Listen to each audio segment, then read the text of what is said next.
Good afternoon, ladies and gentlemen, and thank you for joining us once again here at the Aura News broadcast for our daily English news edition. I'm Daniel Cook, your host, presenting a translated version of today's top news stories Monday through Saturday at 6 p.m. The Constitutional Court has suspended the implementation of the law on tax procedures, which provides tougher fines for the businesses caught in informality or fiscal evasion. The decision was made after a request from the Association for the Protection of Traders and the Market, which considers this law to be unconstitutional. The draft in question has caused much debate between the government and the business community. The Ministry of Finance drafted the law after beginning the operation against informality, including harsher penalties for businesses that are found to be in violation of the tax law. The business sector has considered the draft to be repressive and unconstitutional and has asked the government to revise it. However, the executive did not withdraw and approved the draft in Parliament, forcing businesses to appeal the case to the Constitutional Court. The Association of City Transport has warned the City Hall that they will be suspending their service starting on January 1st if their request for higher bus ticket prices is not met. The city transport operators have been asking to increase the ticket price from 30 to 70 lek, with the argument that high gas prices and the lack of subventions is sending them to bankruptcy. A representative made the following declaration today. We are 7 private companies that provide 70% of Tirana's transportation in extremely difficult conditions. We have invested 2 to 3 million euro in new buses. We have not been able to pay the salaries of the bus drivers for 5 months. We have taken out loans that we cannot pay off. Today, we did not reach an agreement, so on January 1st, we will stop our services if our requests are not met. After today's meeting with the Association of Transport, the Vice Minister Gjon Buzuku said that a price increase will not be discussed. We were informed of the concerns of the association, he said. We made it clear that the price cannot be increased to 70 lek. We must find alternative solutions to this problem, said Buzuku. Tirana City Hall is determined to resolve this conflict, and they have indicated that they wish to include an electronic ticket system as part of the solution. This will give the city the ability to monitor the flow of income and the declarations of the employees in order to base future subventions on performance.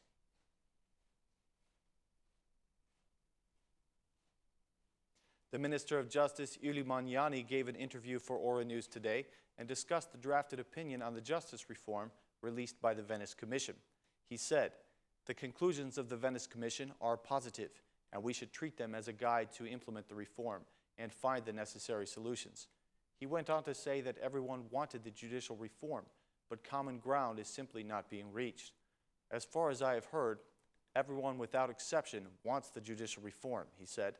We do not understand how it is possible that we all want the reform, but we cannot find a common language to reach consensus on it, added Manjani.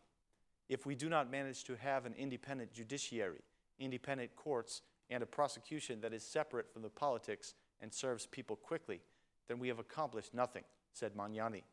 He praised the work of the Prosecutor General for 2015. 2015 was a successful year for the prosecution, he said. More MPs have been arrested than ever before and legally prosecuted. It was a year in which more judges, prosecutors, and public officials have been arrested than ever before, but there are still difficulties in criminal investigation, which to me is fundamental. We must immediately reform the criminal investigations because the techniques we have used so far have been problematic. Manjani also spoke about a plan of his ministry to integrate people who have studied the justice systems abroad. The U.S. Ambassador Donald Liu has delivered the report of the Venice Commission on the justice reform to the Democratic Chairman Basha. Mr. Basha considered the document to be a map that should be followed in pursuit of the judicial reform. After his meeting with Ambassador Liu, he conveyed a message to Prime Minister Edi Rama and the Assembly Speaker Ilir Meta. This message is for Edi Rama, Ilir Meta, and the majority MPs. The report containing the opinions of the Venice Commission is a roadmap that should be followed in order to conclude the judicial reform with success.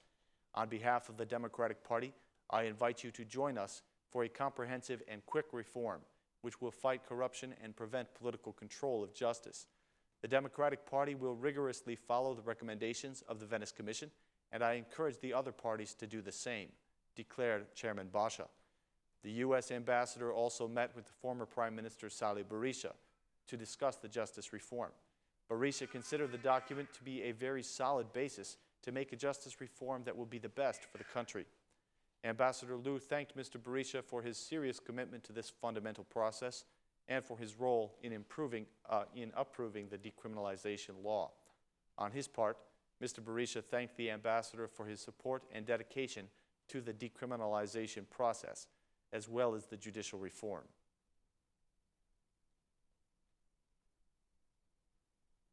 The allies of the ruling government, Prime Minister Rama and Assembly Speaker Ilir Mehta, held their weekly meeting today at the Assembly Speaker's office. Newly returned from a two-day official visit to Israel, Prime Minister Rama stayed for about an hour in the office of his ally. Since the coalition has recently achieved consensus in voting on several important laws, like the budget and the decriminalization law, it is believed that this meeting was focused on the justice reform. It is likely that they discussed the recommendations of the Venice Commission for deep changes in the draft of the majority experts, as well as the remarks of the Socialist Movement for Integration. After the meeting, the Assembly Speaker and the Prime Minister declined to comment on any of the topics they discussed.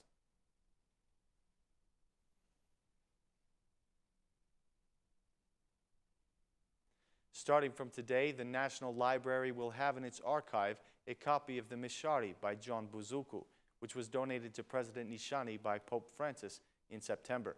The President personally delivered the book to the director of the National Library. Manjani is the first book ever written in the Albanian language, authored in 1555 by Gjon Buzuku. According to President Nishani, the text conveys important messages of religious harmony, one of the highest Albanian values. He said, "My gratitude to the employees of the library. This copy of Manjani was displayed in the presidential building and was visited by thousands of citizens. Together with the director of the library, we thought that the National Library would be the appropriate place for this book." Manjani is a special present from Pope Francis to Albania and the Albanians, not just for the president. This book has withstood many difficult times and stands as a symbol of religious harmony, said the president.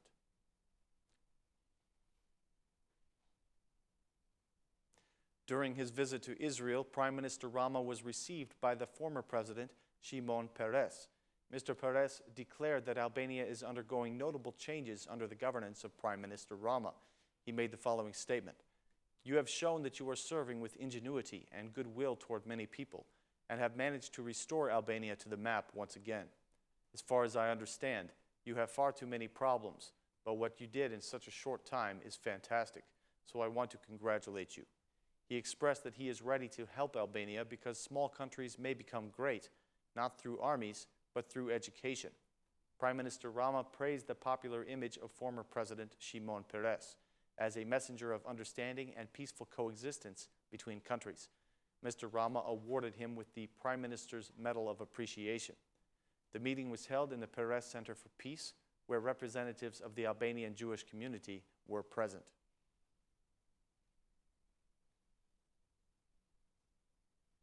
Thanks for joining us again for our daily edition in English. We'll be back at the same time tomorrow with more translated news. Have a great night.